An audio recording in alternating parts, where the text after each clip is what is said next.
अपने जनपद से जुड़ी हर खबर को देखने के लिए इंडिया लाइव न्यूज़ को तुरंत सब्सक्राइब कीजिए और साथ ही बेल आइकन को भी दबाइए।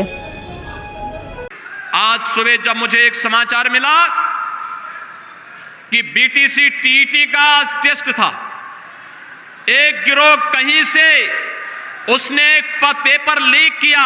हमने कहा पूरे पेपर को अभी निरस्त करो, पूरे गिरोह को गिरफ्तार कर लो, उन सभी बच्चों को सकुशल उनके घरों तक पहुंचाओ। 1 महीने के अंदर पारदर्शी तरीके से फिर से परीक्षा आयोजित करो।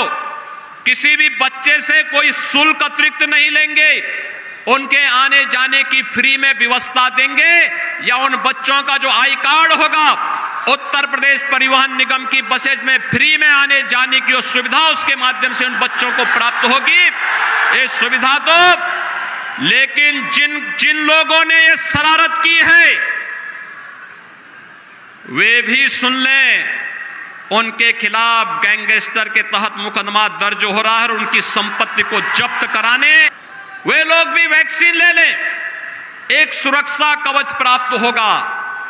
एक तरफ वैक्सीन और कोरोना कालखंड में स्कूल कॉलेजेस बंद हुए, मैं देखता था हमारा युवा पढ़ाई करना चाहता है लेकिन स्कूल कॉलेज बंद हैं। बहुत सारे युवाओं के पास स्मार्टफोन या टैबलेट नहीं थे और इसलिए प्रदेश सरकार ने तय किया है कि हम लोग उत्तर प्रदेश के स्नातकोत्तर, ITI, polytechnic, nursing college, pharmacy college, medical college, engineering college, इन सभी संस्थानों में पढ़ने वाले हर युवा को, जिनकी संख्या 1 करोड़ है, उस 1 करोड़ युवा को टैबलेट या स्मार्टफोन देंगे। प्रदेश सरकार इसको देगी और अगले महीने से हमारे माननीय सांसद और विधायकगण जगह जगह जाकर कैंप लगा करके उन युवाओं को स्कूल कॉलेजेस में देने का काम करेंगे।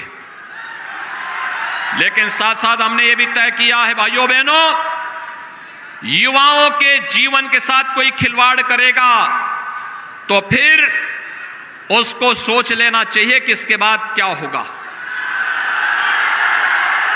उत्तर प्रदेश के युवाओं के साथ किसी को भी खिलवाड़ करने की छूट नहीं देंगे। विगत 4.5 वर्ष में 4.5 लाख नौजवानों को सरकारी नौकरी दी गई और अच्छी कानून व्यवस्था के कारण प्रदेश के अंदर हर एक नौजवान के लिए नौकरी की संभावना को आगे बढ़ा करके 1 करोड़ 61 लाख से अधिक नौजवानों को नौकरी और रोजगार की सुविधा प्रदेश में प्रदान की गई। एक जनपद एक उत्पाद और विश्वकर्मा श्रम सम्मान के माध्यम से स्वतः रोजगार के साथ 60 लाख से अधिक लोगों को जोड़ने का कार्य हुआ।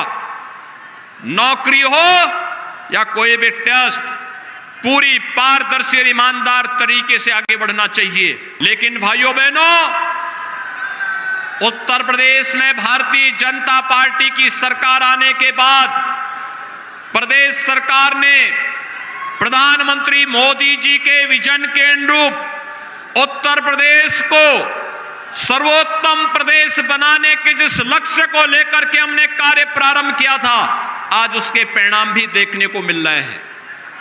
प्रदेश में आज जब कानून व्यवस्था की स्थिति कानून व्यवस्था की बात होती है, मुझे याद है यही देवरिया जनपद है, जब भी दुर्गा पूजा आती थी लार में दंगे हो जाते थे।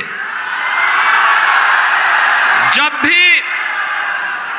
भी कोई पर्व और त्योहार आता था, ये भाटपा रानी में भी तनाव हो जाता था। जब भी कोई पर्व और त्योहार आता था तो भटनी में भी विवाद हो जाता था और गरीबों के मकान जला दिए जाते थे। मैं पूछना चाहता हूं, समाजवादी पार्टी की सरकार के समय अकेले देवरिया जनपद में 3 बड़े दंगे हुए थे। 3 बड़े दंगे हुए थे और एक दंगा तो ऐसा हुआ था जिसमें थाने से दंगाई असलाही लेकर के चले गए थे और सरकार तब पीड़ितों के साथ नहीं खड़ी थी, तब सरकार दंगाइयों के साथ खड़ी होती थी। 4.5 वर्ष में आपने प्रदेश के अंदर कोई दंगा देखा? आज प्रदेश में दंगा नहीं हो सकता। माफिया, जो बड़े बड़े माफिया अपने को कहते थे, सत्ता के सरप्रस्त रहते थे, जिन्होंने सार्वजनिक संपत्तियों पर कब्जा करके, गरीबों की संपत्तियों पर कब्जा करके, और जिन्होंने व्यापारियों से फिरौती वसूल करके खूब धन संपदा अर्जित कर दी थी, आज जब उनकी इस अनैतिक और अवैध संपत्ति पर प्रदेश सरकार का बुलडोजर चल रहा है, तो भाइयों बहनों, ये माफियाओं पर बुलडोजर चलना चाहिए कि नहीं चलना चाहिए? लेकिन कुछ दलों को बुरा लग रहा है। आप देख रहे होंगे समाजवादी पार्टी, कांग्रेस और बसपा, ये सब लोग विरोध कर रहे हैं, कह रहे हैं कि साहब माफियाओं पे कार्रवाई नहीं होनी चाहिए। क्या कार्रवाई होनी चाहिए? तो ये माफियाओं के हितैषी लोगों को फिर जनता क्यों समर्थन कर देती है? भाइयों बहनों, ये जितने माफिया हैं, ये सब भस्मासुर हैं, भस्मासुर।